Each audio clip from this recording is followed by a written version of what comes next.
देते हुए बोला, घबराओ नहीं, शांति से मुझे बताओ कि बात क्या है। मरीज, डॉक्टर साहब, मेरे मुंह में छिपकली घुस गई है।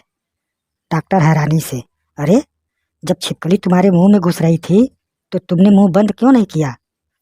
मरीज, गलती हो माई बाप, दरअसल जब वह मेरे मुंह में घुस रही थी तो मैंने सोचा कि जो उससे पहले काकरोच मेरे मुंह में घुसा था वह उसे पकड़कर वापस आ जाएगी।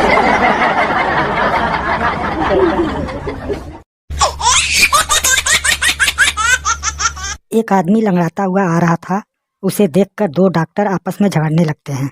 पहला डॉक्टर, लगता है उसके पैर की हड्डी टूट गई है। दूसरा डॉक्टर, लगता है उसका अंगूठा टूट गया है। दोनों में काफ़ी बहस हो रही होती है तो तीसरा डॉक्टर बोलता है, चलो उससे ही पूछ लेते हैं।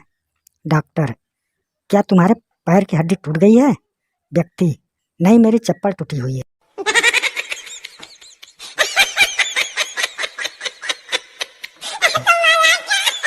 संता, बंता और उनका एक दोस्त पागल खाने में मरीज थे। एक दिन उनका डॉक्टर ने फिटनेस टेस्ट लेना था और तीनों को टेस्ट के लिए बुलाया गया। अगर वे इस टेस्ट को पास कर लेते तो उन्हें पागल खाने से सदा के लिए स्वस्थ घोषित करके भेज दिया जाना था।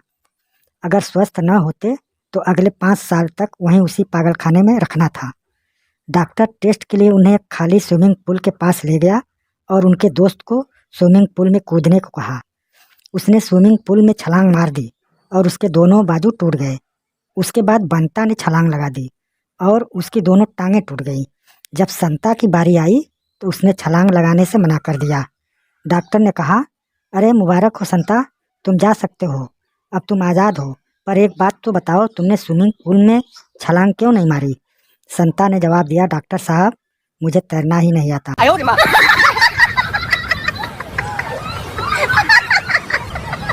एक डॉक्टर के क्लिनिक के बाहर मरीजों की भीड़ लगी थी।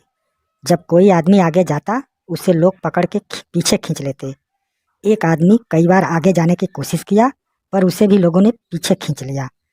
5-6 बार पीछे खींचे जाने के बाद वो आदमी चिल्लाया, सालों लगे रहो लाइन में, मैं भी आज क्लिनिक नहीं खोलूंगा।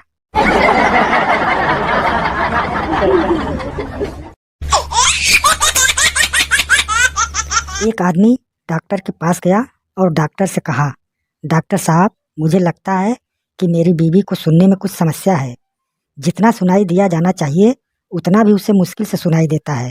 आप ही बताएं कि मैं क्या करूं।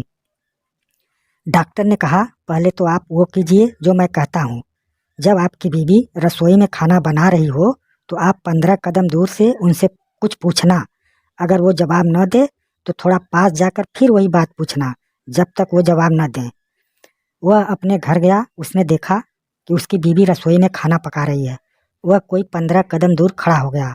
उसने आवाज़ लगाई, अरे भाई, खाने में क्या बन रहा है।